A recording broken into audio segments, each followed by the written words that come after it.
Escritura Pública de Família e Sucessões, um mapeamento normativo estratégico da Resolução do CNJ 35 de 2007, 571 de 2024. Falar um pouco sobre essa autonomia notarial, né, absoluta. O que acontece? As partes, elas têm a livre escolha do tabelião de notas.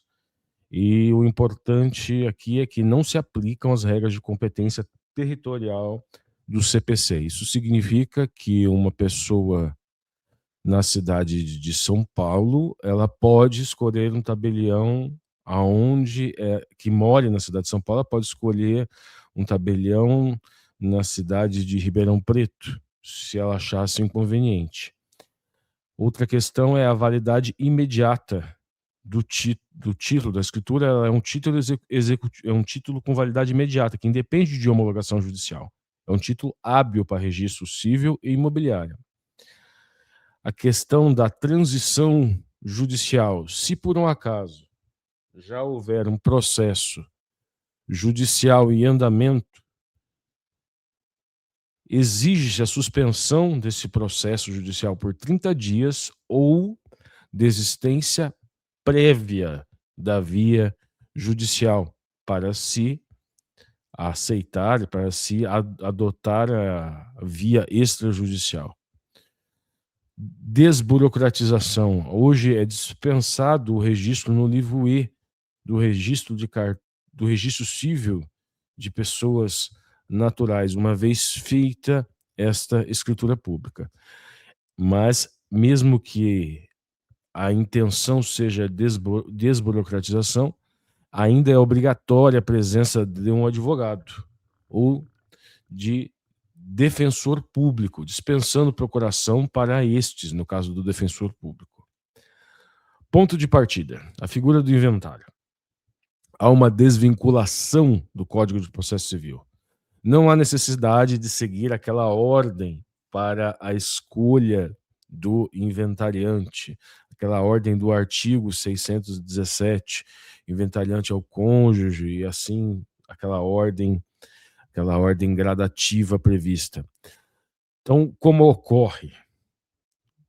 Imaginemos que tem uma escritura anterior e a nomeação do inventariante, ela pode ser formalizada em escritura pública autônoma prévia ou também um termo inicial. A nomeação do inventariante é legalmente considerada o marco inicial do inventário extrajudicial.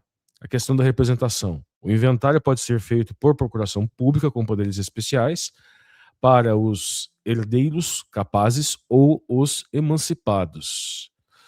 Novidade, 2024. Alienação antecipada dos bens. Existe uma possibilidade de se fazer uma autorização via escritura. O inventariante pode alienar móveis ou imóveis sem necessidade de uma autorização judicial. Esse ciclo de liquidação patrimonial tem, de acordo com o artigo 11A, o prazo máximo de 1 ano. Essa janela de tempo. O prazo para o pagamento das despesas não pode exceder 1 ano a contar da venda. Poderiam ser fixado, inclusive, um prazo menor na escritura. A destinação dos recursos é para o pagamento do ITCMD, emolumentos e também honorários. O status desse bem alienado. O bem integra o acervo para o cálculo de emolumentos, quinhões e TCMD, mas não será objeto de partilha. Quebra do paradigma, no caso, menores e incapazes. O artigo 12A, ele traz uma hipótese da parte ideal, que serve para proteger o menor de eventuais fraudes feitas pelos outros herdeiros. Imagine o seguinte, uma condição patrimonial. Tem um imóvel de menor valor, que pode ser um carro, por exemplo, e ele pode ser superfaturado para prejudicar um outro herdeiro. E uma casa, ela pode vir com um valor menor. Então, essa parte ideal serve justamente para evitar esse tipo de coisa, no caso do herdeiro menor incapaz. O pagamento é feito na forma de um quinhão uma ação que ela deve ocorrer em parte ideal em cada um dos bens. Condição institucional, a manifestação favorável e obrigatória do Ministério Público. Então, sem a manifestação favorável do Ministério Público, não é possível se fazer esse tipo de procedimento. Então, segunda condição, tem uma condição material, que cada bem deve ter uma parte ideal para cada um dos herdeiros, uma condição institucional, no caso, manifestação favorável e obrigatória do Ministério Público, e existe uma hipótese também típica aqui no caso do nascituro. Se houver nascituro, o inventário deve ser paralisado. Deve-se aguardar o registro de nascimento, a parentalidade, ou a comprovação de natimorto. Inventário com testamento. Outra hipótese, artigo 12b. Requisito judicial. Precisa de autorização expressa, sentença judicial transitada em julgada autorizando, se o testamento for válido. Se inválido ou revogado, a ineficácia também deve estar transitada em julgado. Requisito do MP, acordo ou intervenção.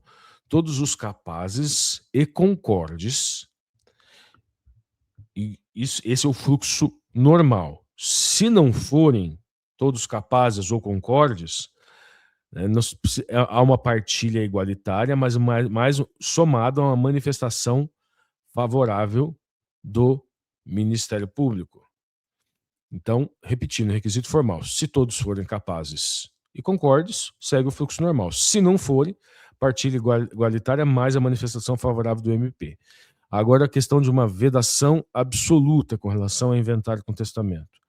A barreira do reconhecimento é vedada a via extrajudicial se houver disposição de reconhecimento de filho ou outra declaração irrevogável neste testamento. Casos especiais em inventário. Primeiro, cessionários. Os cessionários podem promover o inventário, mesmo que seja um cessionário parcial, desde que todos os herdeiros compareçam e concordem. Cônjuge dos herdeiros. Presença obrigatória se houver renúncia ou partilha com transmissão, exceto no regime de separação absoluta de bens. União estável. O convivente, ele é herdeiro extrajudicial se reconhecido pelos demais ou for o único sucessor com união previamente reconhecida em sentença, escritura ou termo registrado. Sobre a partilha, é admissível por escritura pública, mesmo se o inventário original for judicial, e mesmo que o herdeiro fosse incapaz na época, na época do óbito, se nesse momento, se agora ele for capaz. Aí é admissível escritura pública sobre a partilha. Então, as possibilidades, no casos especiais, inventário, cessionário, cônjuge dos herdeiros, união estável e sobre partilha. Divórcio consensual. Um checklist dessa lavratura aqui. Primeiro, no divórcio consensual, precisa vigência de um casamento válido, uma vontade inequívoca, um acordo em todas as cláusulas sem prejuízo, assistência de um advogado e inexistência de nascitura. A exceção, menores incapazes. A regra, sem filhos menores incapazes. Exceção, é permitido ser, agora uma exceção dessa regra geral, é permitido ser a via extrajudicial se for comprovada resolução judicial prévia sobre guarda, visita e alimentação. Então, imaginemos, há menores incapazes. É possível o divórcio consensual extrajudicial? É possível se houver a comprovação da resolução judicial antecipada sobre guarda, visitação e alimentação. Então vamos lá, uma questão. Sem sigilo. Não há sigilo da escritura pública de divórcio. Esse é o primeiro ponto. Procuração. Comparecimento pessoal, ele pode ser dispensável. Se houver um mandato público e exige poderes especiais. Cláusulas descritivas e validade máxima de 30 dias para essa procuração. Então, é possível não haver o comparecimento pessoal, ele é dispensável na hipótese de mandato público, procuração, com poderes especiais, e cláusulas descritivas com validade máxima de 30 dias. Conversão. Pode haver conversão da separação judicial em divórcio apenas com certidão de casamento averbada. Limitações do divórcio e separação de fato.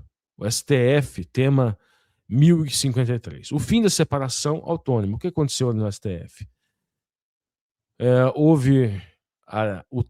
Esse tema, ele define que a separação judicial deixou de ser um requisito para o divórcio. A escritura de separação, de fato consensual, deve se limitar exclusivamente a declarar que cessou comunhão plena. Mas o que ocorre? Nós também temos a hipótese da declaração de gravidez. É um requisito obrigatório. Declaração de inexistência de gravidez do cônjuge virago ou desconhecido. Qual que é o motivo? Existe uma lógica de prova. Não se trata de invasão de publicidade, mas sim de um requisito pertinente para resguardar os direitos do potencial nascituro, cuja existência paralisaria a via legislativa. Então, esse é um requisito obrigatório, declaração de inexistência de gravidez do cônjuge. A matriz do testamento público versus o cerrado. Vamos lá. Primeira dimensão, a questão da autoria. Público, artigo 1864. Escrito pelo tabelião e subscrito, protocolado no livro, no caso do testamento público. Então, escrito pelo tabelião, testamento público, ou tabelião ou substituto, e isso vai para o livro, é escrito no livro.